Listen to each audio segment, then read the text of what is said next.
huminto, di ba? Ingay ng makina. Lagay ka sa driver. Oh, todo.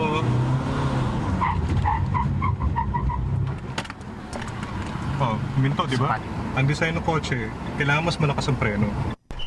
Ganon din ang ginawa sa paatras. Nanginig ang buong sasakyan at halos makalbo ang gulong. Nagmarka sa semento ang pagkakatapak sa brake. Sa loob ng sasakyan, mapapapanik ka talaga kapag itinodo ang pag-apak sa silinyador sabay apak sa preno. Susubsob ang mga nakaupo sa likod kung di ka naka-seatbelt.